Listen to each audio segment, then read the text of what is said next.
Okay, we're back. It's like 10 p.m. 2017 blizzard. Reported live on the side-by-side again. Thank you to Honda. We're gonna blow away Helen Hunt and Storm Chasers and Keanu Reeves and Patrick Swayze in Point Break for the 50-year storm. There's the light bar. This is the storm of a lifetime, boys! Storm of a lifetime! Blows 93 out of the water.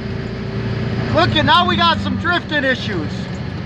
Guys, shut the light bar. Oh, jeepers. Look at the drifts. Look at the drifts. Trucks are stuck. Storm chasing like you can't believe right here, guys. It doesn't get any liver than this. Got a dump truck stuck. Here it is. Here it is. This is a 100-year storm right here. They say it's the biggest storm, biggest amount of snowfall we've ever received. And here's your snow drifts, ladies and gentlemen. Cars getting stuck.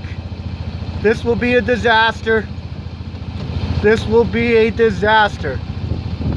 This is what you're walking into tomorrow morning. Here we go. We got to turn around. We can't even continue on. Farmview Field right here. We'll give you a little view of Waymart. Let's get into downtown Waymart again. Live storm chasing right now. 2017 blizzard. Not a 50-year storm like Patrick Swayze, that loser. This is a 100-year. Point Break. That's why we're talking about it. Point Break, the movie. No good, no good. This is bigger than a 100-year storm. This is the storm of the year, storm of the century. Waymart's never seen a storm like this. All right, we gotta get out of here. We'll give you some live shots from Waymart.